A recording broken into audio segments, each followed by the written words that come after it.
This is episode 156 of the Rio Grande Foundation's Tipping Point, New Mexico podcast. I'm Paul Gessing. And I'm Wally Drangmeister. I'm president of the Rio Grande Foundation, New Mexico's free market think tank.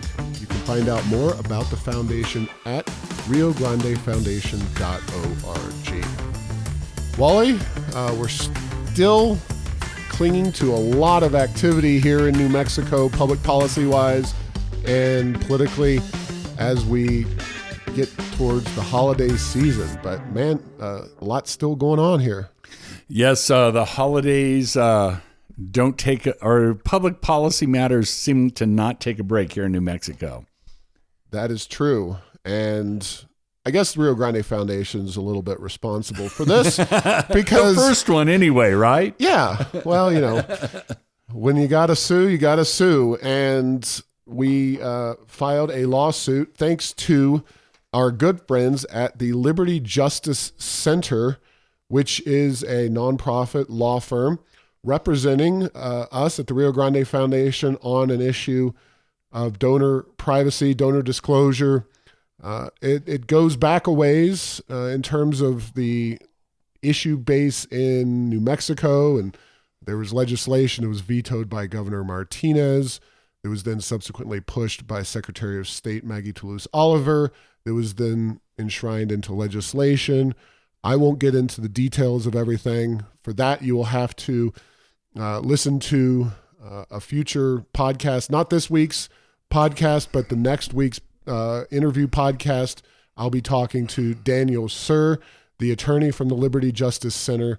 But let's just say that the Rio Grande Foundation is suing in federal court to overturn this donor disclosure law that would make organizations like New Mexico disclose the names of our supporters if we ever want to engage in public policy debates at the state level, spending X number of dollars, et cetera, et cetera.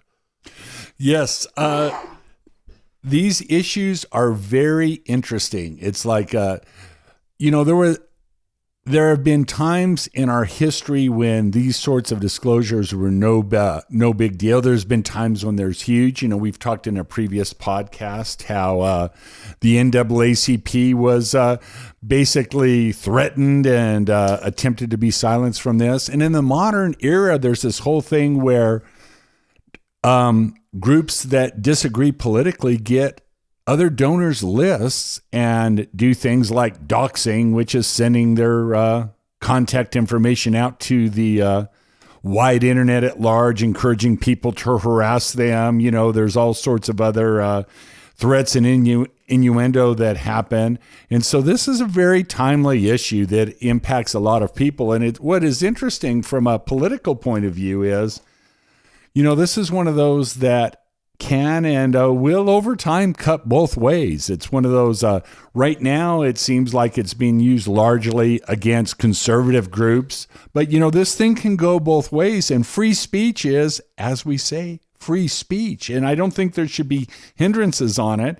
And, it's one of those, I think that should it come where if a far left group was trying to keep their donors secret, I'm not sure that this would be an issue that the Rio Grande Foundation and those that advocate free speech would have any issue with. But, it's really coming hard against those voices of common sense conservatism is my take on it.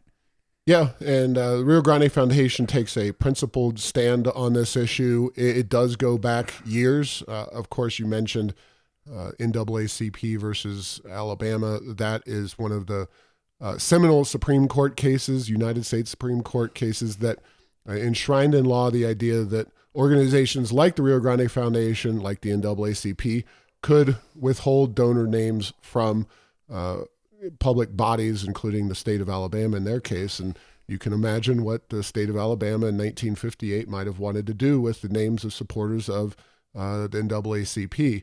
And it's getting to be a world, especially in New Mexico, a blue progressive state, where if we had to disclose of all of our donors, you can imagine that would be a world where you'd have people experiencing boycotts, blowback, et cetera, et cetera. So this fits right in line with our lawsuit that's still ongoing against the city of Santa Fe. as an outgrowth of the battle over the soda tax and subsequent lawsuit that was filed there.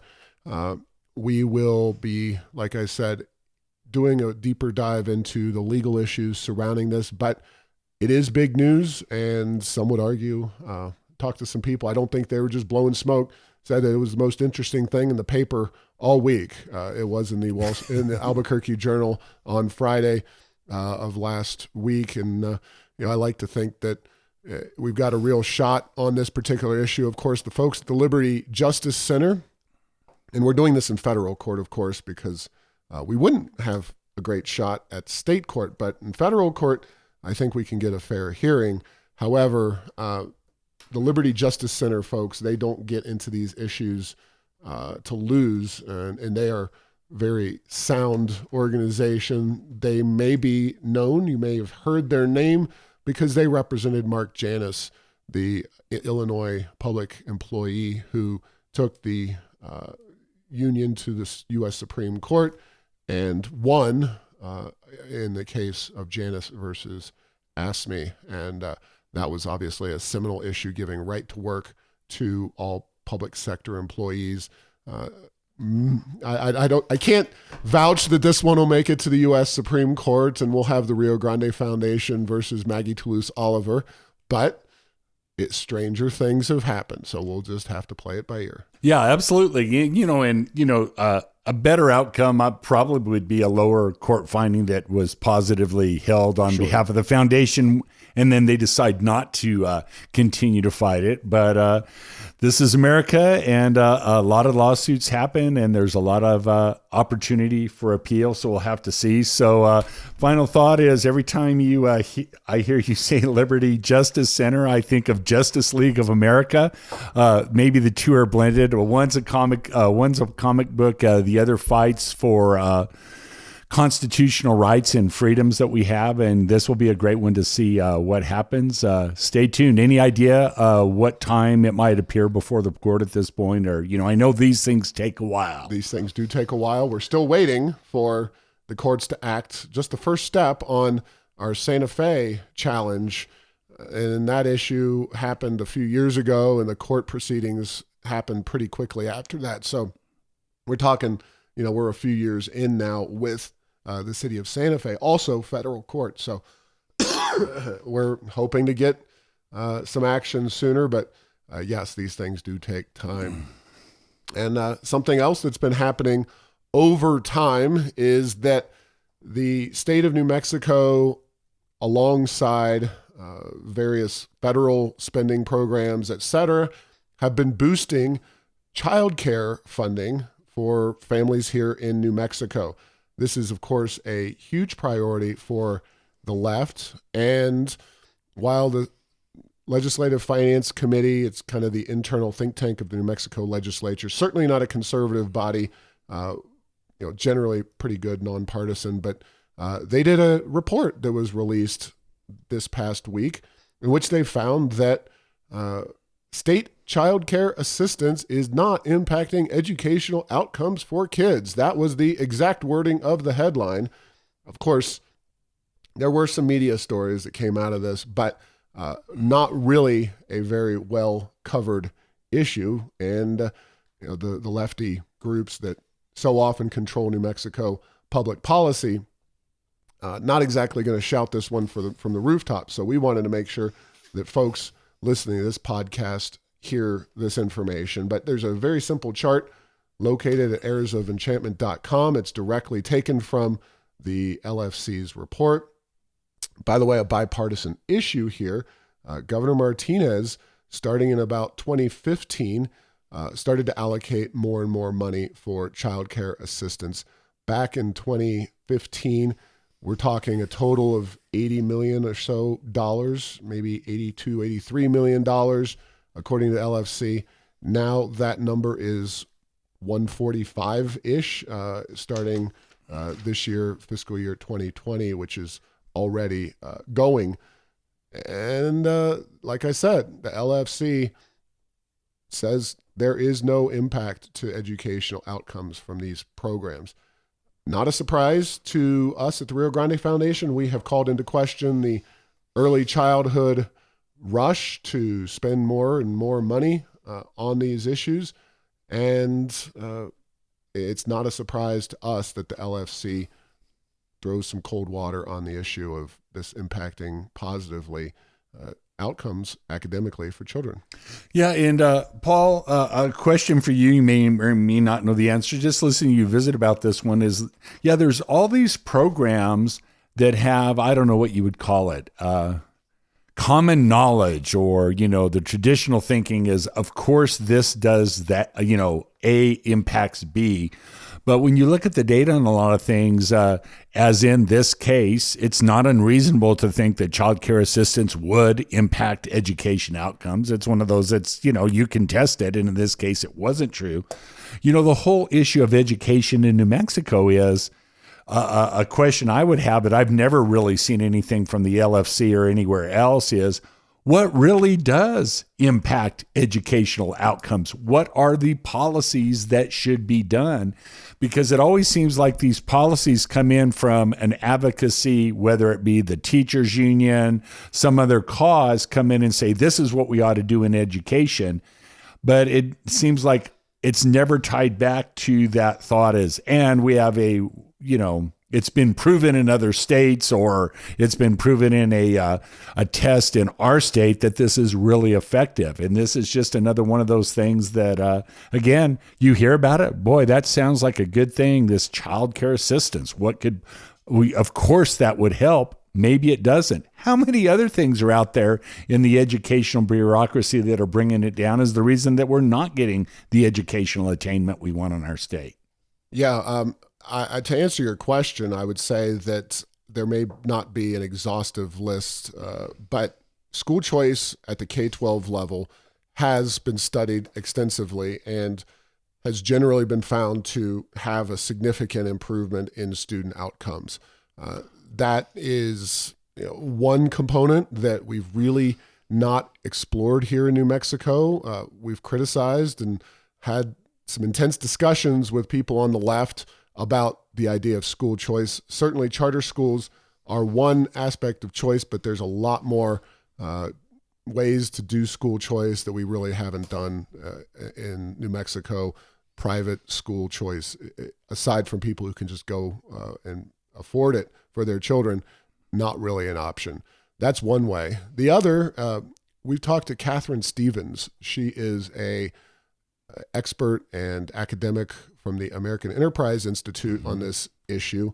I don't know what podcast number, going back pretty long way there, Catherine with an A, Stevens, and she believes that one component of what the left is actually looking for is effective, and that is a system of home visits.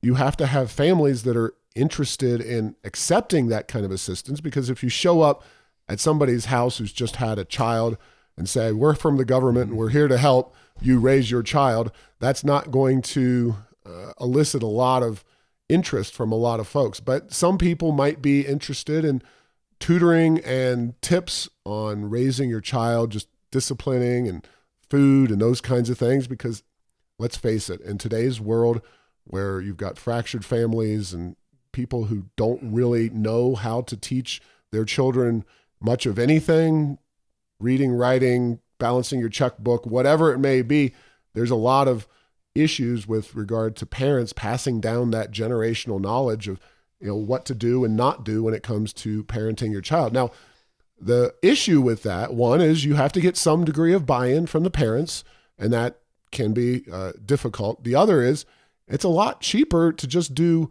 home visits for families to teach the parents how to be a parent, rather than trying to put them in an institutional school setting away from the parent and all the spending that has to go into hiring lots of teachers and having buildings and paying all the professionals to do all that kind of work. So there, she cited, and I've seen some good results from the home visiting thing, because the people that spend the most time with children are the parents.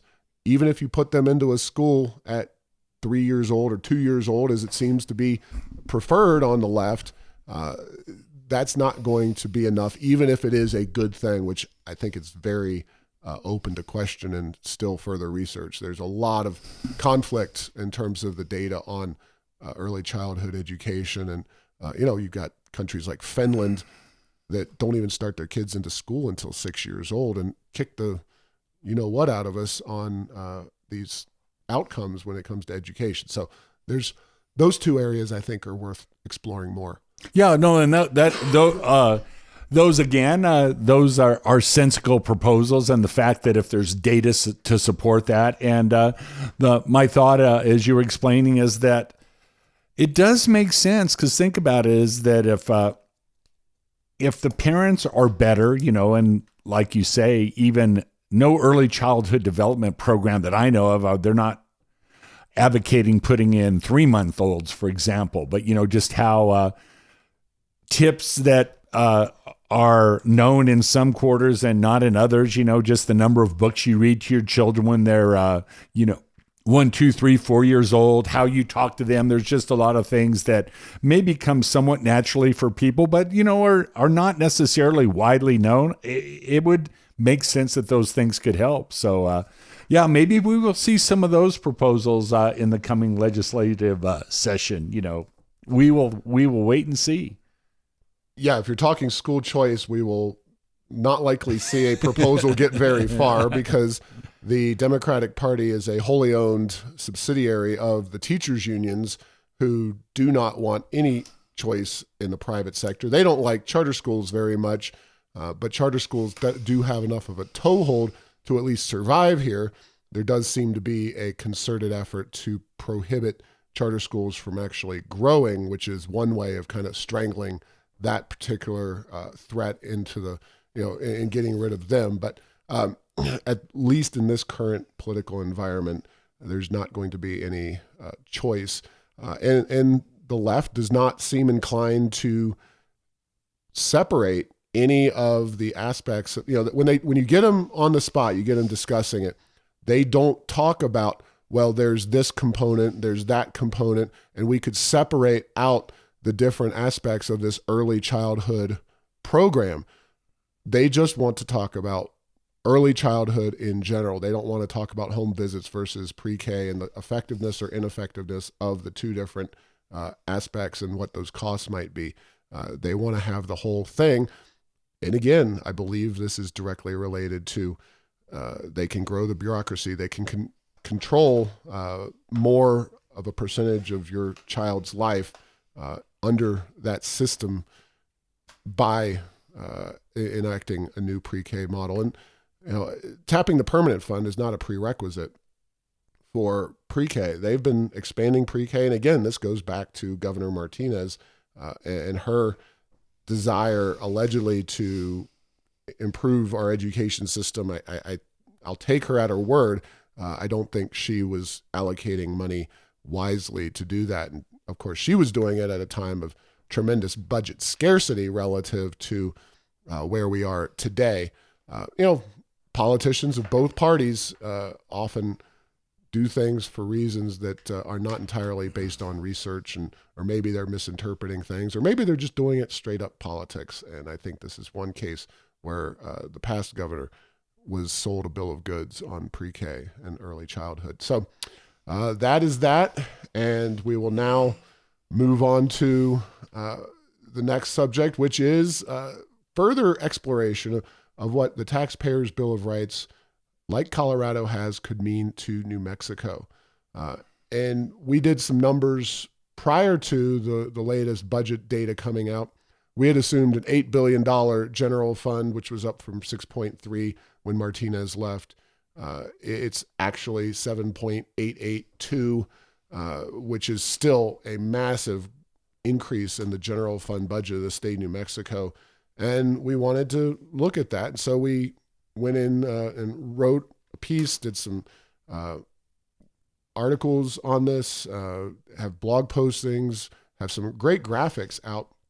Essentially, we're talking about $1.5 billion over 2 years that we've seen the budget increase.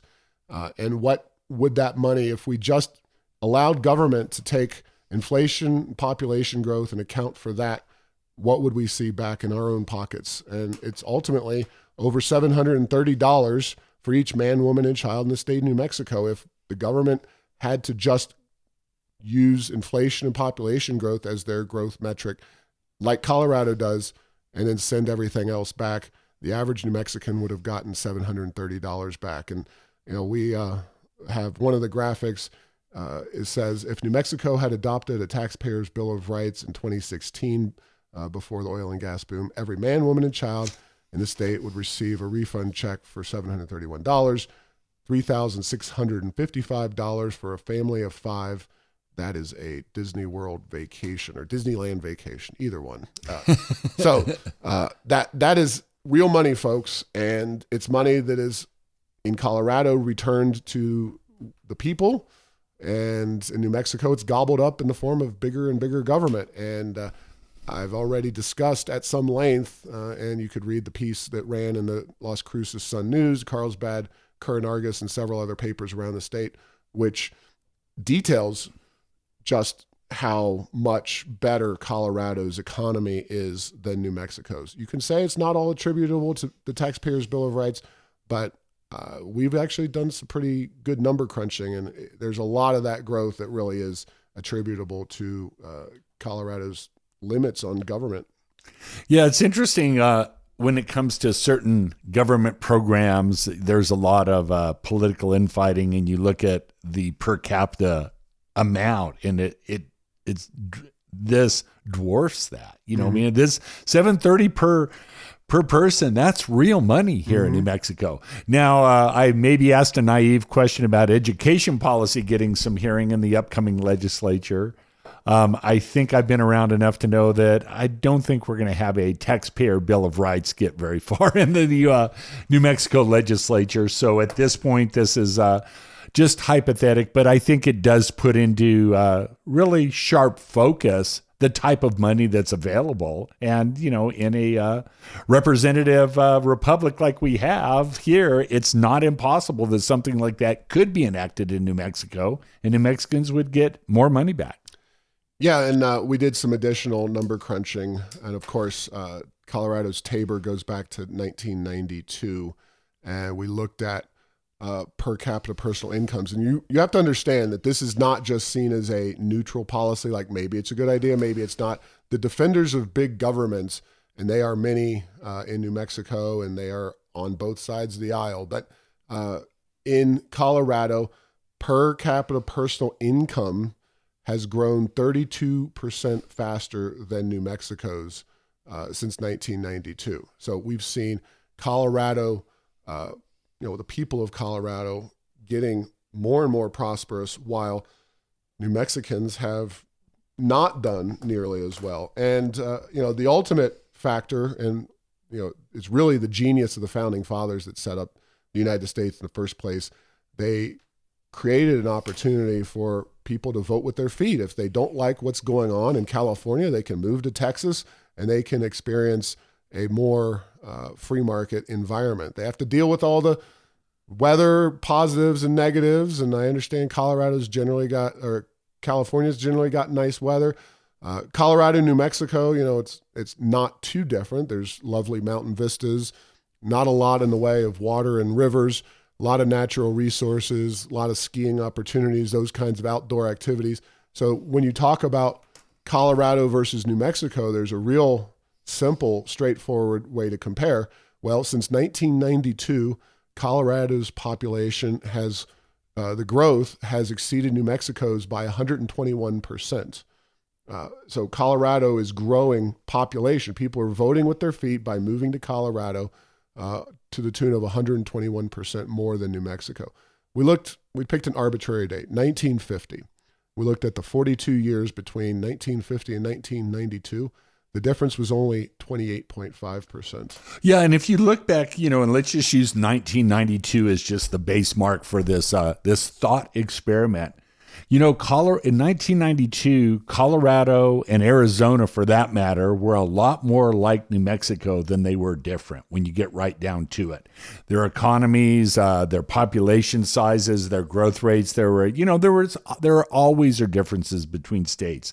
But in the intervening years, those two, Arizona and Colorado have gone on a way different path from economic and thriving as building economies and places to live and work relative to the numbers of New Mexico. Yeah, and all of that is, I think, the baby boomers getting older and retiring and moving to places with better weather. Of course, they look at taxes, they look at cost of living, they try to understand, where the best opportunities are for them. And even though Colorado, you look at an electoral college map and you got the West Coast, you got the East Coast, you got a few weird pockets of blue like Minnesota and Illinois. And I'm looking at this map right now from the last election. Really, New Mexico and Colorado are some of the only blue states without real estate on the Pacific or the Atlantic coast. And you would think, and a lot of people do, Colorado and New Mexico, they're so much alike. They're the same.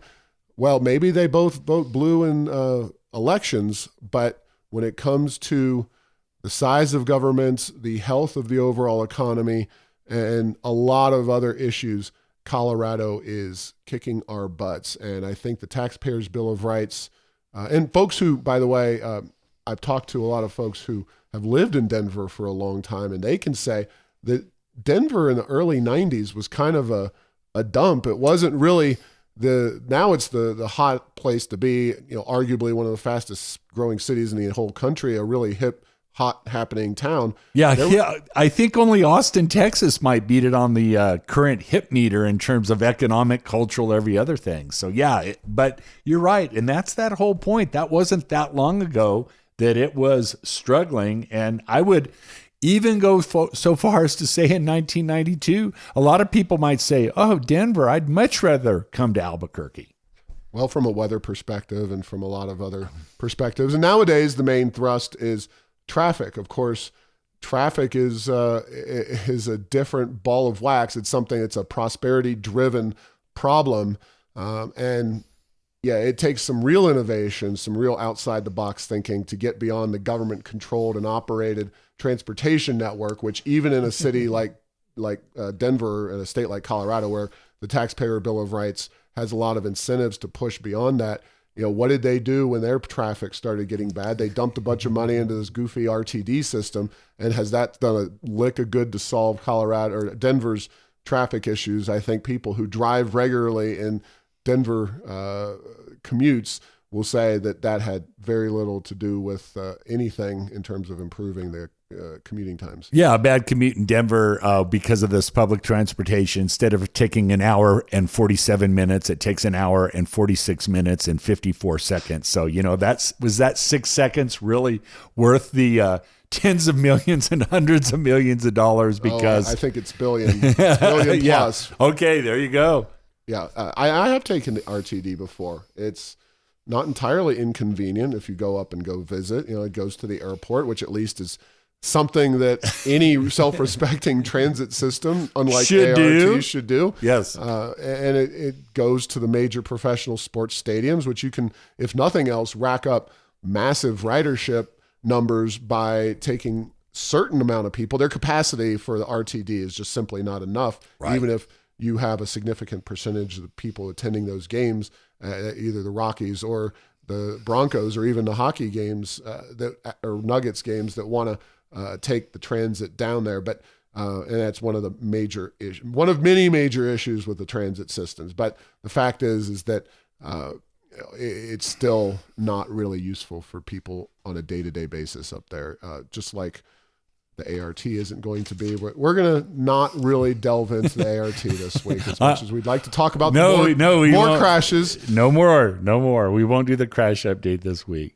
But Wally, I am going to take you and our listeners through the looking glass. Lewis Carroll will be proud of this next segment. Of course, the author of Alice in Wonderland, where up is down and down is up. And as a video put out by some left-wing groups in New Mexico, the Retake Our Democracy, which is quite interesting because, of course, the United States is not a democracy, which goes to show you that they're not retaking anything, but even postulating that New Mexico or the United States is a democracy, the idea that the far left needs to retake anything in the state of New Mexico is on its surface ridiculous. And the video in question is available on our blog. We linked to it. We embedded it, errorsofenchantment.com. The video is fixed in New Mexico Senate, a presentation by Eric Shimamoto and Paul Gibson, but so you can find it yourself on YouTube. And Wally, I watched the whole video. Have you watched this entire thing? No, I have. I was telling you before you started the podcast, I was sent this by 2 or 3 people, so I have watched snippets, bits, and pieces of it. And this is one of those. The people who sent it to me were shocked. I was like, This is out there. There have been op-eds in the Albuquerque Journal espousing the same policy. So this is not new, but this is in the words of the line from Rooster Cogburn, mighty bold talk for a one-eyed fat man. It's one of those things that this is some intense political positioning relative to who the target is. We're not targeting conservative folks from southeast New Mexico or northwest New Mexico or parts of the Northeast Heights. This is going after Democrats that are perceived at being not liberal enough. So very interesting. Yeah, and of course, all of the money and most of the political power in New Mexico these days is on the far left progressive side of things. Progressive, progressing towards socialism is the way I say that what they're doing. But the video is worth looking at. It's 45 minutes. It is extremely painful to watch. Its production quality is pretty low, but the ideas in it are even more painful. And the gist of it is that the New Mexico Senate is somehow dominated by I guess they would call them dinos in the Democratic Party, Democrats in name only. I'll coin the term if it's not already around. Many of us have heard the term rhino, right? But they claim that folks who in many ways have been around the New Mexico Senate for a long time on the Democratic side of things simply are not far to the left enough. And I guess you can make that argument if you simply are progressive and you believe that politics is better if you have bigger government and more progressive control, great. But the idea that they didn't get what they wanted, yes, in any legislative or they didn't get session, all of what they wanted. In any legislative session, you're not going to get 100% of what you want, even if you are in New Mexico and you're on the left. But you got HB 85, a ban on local right to work. You got SB 489, which is the Energy Transition Act to shut down San Juan Generating Station. You got SB 2 to expand film subsidies. You got HB 6, which raised taxes. You got a $12 minimum wage. You got a 12% budget increase. You pushed against the Electoral College in a public context. Did you get all the gun control you want? No. Did you get the abortion law you want? No. But well, and one that came to mind on that list is, did you get minimum wage? Yes, but not absolutely everything they wanted. So It wasn't enough fast enough. So there was some moderation to a substantial minimum wage increase. Yeah. And so why, at the Rio Grande Foundation, there's a lot of people who we talk to say, well, thank God for John Arthur Smith, or thank God for other state senators who are more moderate, Mary Kay Papin or whoever. And I say that's all well and good, but these folks did not do anything to stop these policies. Yeah, there was more aggressiveness on the $12 an hour minimum wage, fewer loopholes, going up to $15 an hour. But if you're going in the wrong direction, having somebody tapping lightly on the brake is hardly what you're looking for. You're looking for, as we are, a change of direction. Now, we've put this chart together. Now I've seen it in numerous other contexts. It's just a partisan chart of the governor, the House and the Senate. And so we put it up alongside this blog post showing just how thorough the domination of the Democrats has been. Now, the latest edition that we've got goes from 1931 to 2018. So we actually don't have 2019 in there. But during that 88 years, the House was controlled by Democrats for 82 of the 88 years. The Senate was controlled by Democrats for 80 of the 84. There was 4 years where it was split party control, so we didn't account for that. And then the governor was 58 to 30, Democrat to Republican. So some balance there on the governor's side of things. But if you take all those years up together, you have 220 years of Democrat control in all those bodies and 40 for Republicans. Total control of the House, Senate, and governor's mansion by the Republicans for 0 years. Total Democrat control for 58 of the 88 years, which is 66% of the time that we've been studying here since 1931, which you can arbitrarily go back longer to statehood or whatever, but we really see the Great Depression and the New Deal as kind of a fundamental aligning point in national politics. And really, New Mexico was one of the states that was profoundly impacted by the New Deal and FDR, and has pretty much been in the Democratic column ever since. Now, were those always the most progressive liberal Democrats?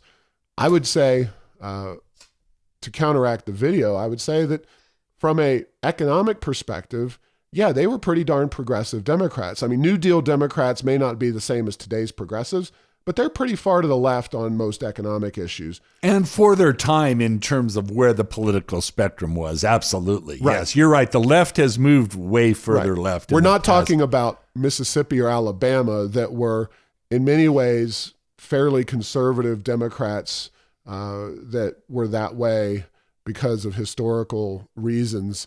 And you could argue whether they're conservative on economic issues. It's more likely social issues. And so the guns and the abortion issue, those are the two that I really see now, if you will, uniting Republicans, and maybe where the progressives are pushing some of their more moderate and conservative folks into independent or Republican status.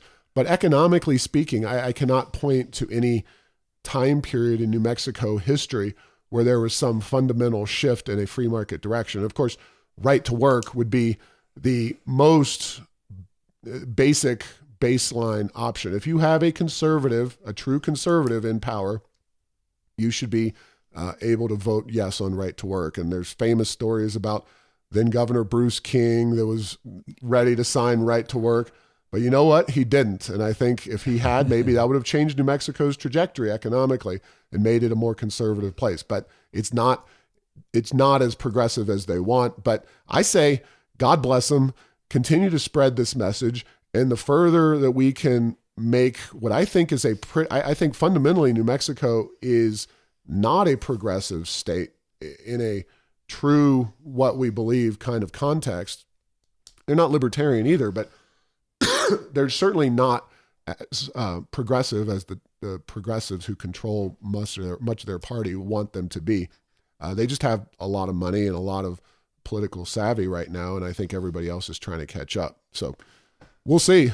Yeah, very interesting. That I appreciate you putting that chart up there. Fascinating. The one thing that I noticed was there was never three of a kind on the red side, meaning there has never been a time in New Mexico's history when there was a Republican governor and majorities in both the House and Senate. Very interesting. I believe there was like in 1922. So we're going back. This doesn't go that far. Okay, on the chart presented. Yeah, we go back to, like I said, the Great Depression and the New Deal, which really I think set the stage for modern political dynamics. Back, before then, you had a few pretty conservative presidents like Calvin Coolidge and those guys back there. But even before that, there was a political realignment that happened. Herbert Hoover was a very liberal,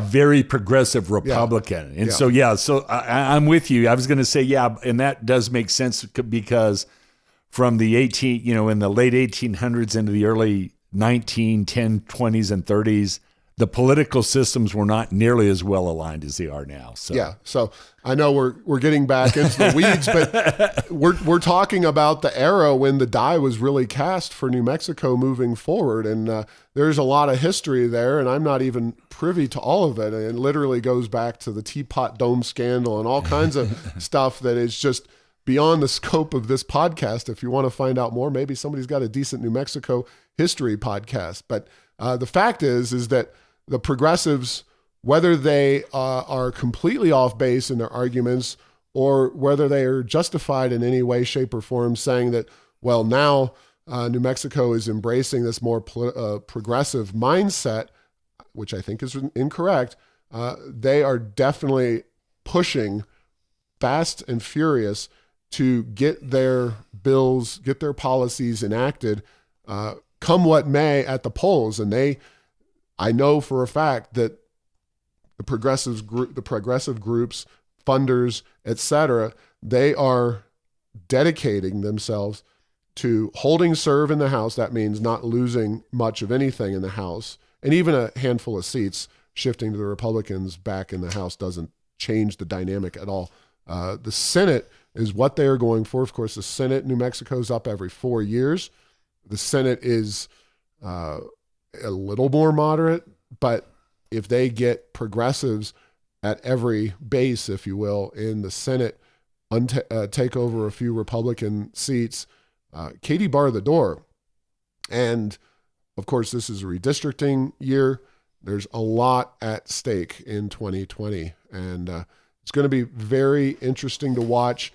It'll be a lot more fun, if you will, if this really wasn't such a prospective turning point for New Mexico's history, really, because if they do get progressive trifecta, redistricting is going to be very ugly, and it's going to really change, I think, the face of New Mexico for the next decade, if not the next generation. And I don't think we have that kind of time in terms of economic history and demographics to wait. Yeah, and the thing from a business climate and economic and structure of government in New Mexico, we have lots of money right now, and it is very possible that we will put into place a lot of policies that will make it even more difficult to have economic activities here, run businesses. And then the proverbial what happens, not when or not if, but when oil prices go down, and the oil industry has the inevitable down to go with the up. And, we're down a little bit, but, just in terms of what's happening, oil prices are in the 50s last I looked, and, so is it low, relatively speaking, but it's not really low. So, oil prices have been in the single digits before, and maybe in, adjusted dollars, certainly higher than that, but certainly a lot lower than where they are today. And so, what are we doing, to build?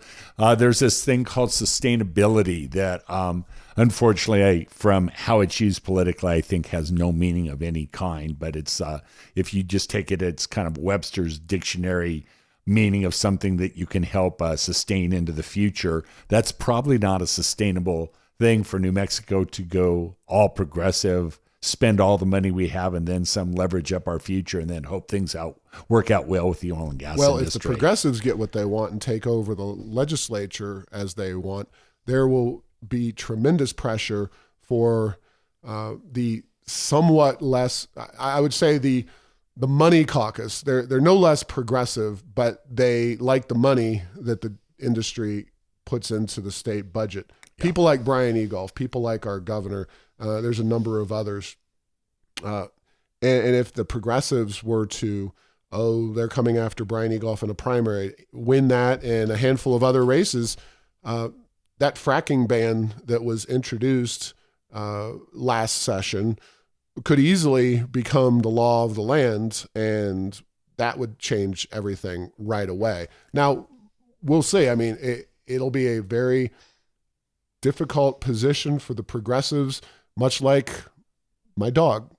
If my dog catches the car, what does she do with that car? Exactly. And the progressives could put themselves in a very delicate and difficult position, because there will be no excuses from their base if they get that time and that point. Yeah, and unlike things like changing of the minimum wage or changing tax rates or changing taxation, sometimes the effects are difficult to exactly discern in the bigger picture. The thing about banning hydraulic fracturing, it will be immediate and profound. Yeah. I mean, it's one of those. So you won't have to. You will not have to wait for an economist to tell you what happened. You'll know really, really quick. Yeah, and Wally, speaking of energy, we always do wind up coming back. It's like a magnet. It's like the Death Star. It's just got this tractor beam in it, and it always pulls our podcast. And really, it pulls all of New Mexico back towards energy, because energy is one of the fundamental building blocks of the world economy, New Mexico's economy, for sure. This case, we're talking about electricity prices, and I found an interesting chart showing from Choose Energy, by the way. You can go on Airs of Enchantment and find this yourself. They have a lot of good information. It's chooseenergy.com. They have a nice little map. It's the kind where you can scroll over it and see the actual rates that is charged across the, kind of a weighted average across the entire state for electricity. And this is, of course, before the Energy Transition Act takes effect.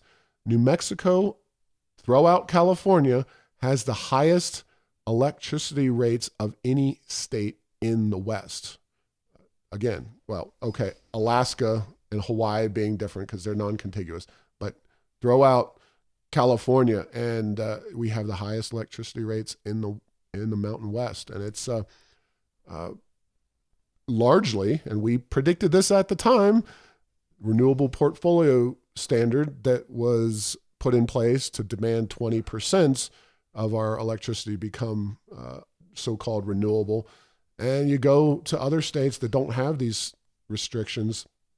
Utah, catty corner from us, their electricity is 8th cheapest in the entire country, where ours is the 34th cheapest. So among the most expensive. And you just look around for other states.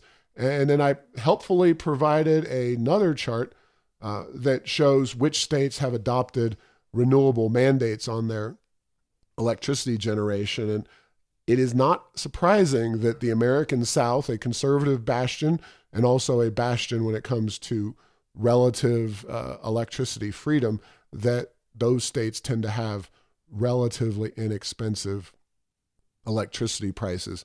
You kind of get these pockets, a lot of them based on, blue states having more of these policies, but Texas has a renewable mandate in place. North Carolina does, Montana. So it's not just about the mandates, but certainly, and you do have some states like Washington State where they have ubiquitous hydropower, and that's really inexpensive, but you're not going to have much hydropower here in New Mexico. So Elephant Butte Reservoir can only have so much electricity production. So yeah, but this is going to be an interesting data point for us to watch over the next decade as the Energy Transition Act takes effect. And I have offered and will offer once again a standing bet to anyone who wants to argue that in real terms, so once you account for inflation, that electricity prices in New Mexico will be lower than they are now, that the Energy Transition Act won't have a significant impact in driving up electricity costs in our state. I firmly believe that we will see that. I don't know what that's going to look like, but it's going to be significant, and it's going to be problematic, especially for the people that, the people who put that law in place, the fixed income seniors, et cetera, say they want to support, but who wind up taking it in the shorts, them and employers, big energy intensive employers, who wind up paying a lot more for electricity.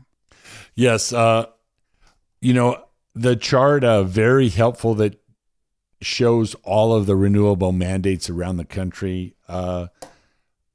Some are even more severe than New Mexico's goals under the Energy Transition Act. And I believe that absent massive, almost immediate increases in battery technology, these things will look like pie in the sky 10 years, and there will be major adjustments to them due to what happens to the prices, because not everyone will put up with it, like California and parts of the East Coast. So we'll see what happens. But yes, these are interesting issues to follow.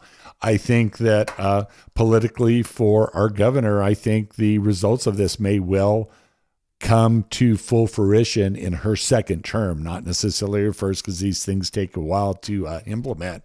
And then we'll see where the blame falls then. Well, we'll see if she has a second term. There's obviously an election, but I don't think I'm speaking out of turn when saying that I believe our governor has vice presidential aspirations in her future as well. Yes, New Mexico does have a track record of, regardless of party, reelecting whoever is in the governor's mansion, at least since we went to 2 4-year terms. But I also do think that the governor is working on national aspirations, national office, and she may be purposefully avoiding that, trying to get caught on with one of the national Democratic campaigns and being a vice presidential candidate. So anyway, thank you for listening to this week's podcast. Make sure to get the latest edition of Tipping Point New Mexico by subscribing at Apple Podcasts, Stitcher, and Spotify. You can post or comment on this and other episodes on Facebook and Twitter, and tell Google Home to play Tipping Point New Mexico. Thanks to Path3 Marketing for producing this show.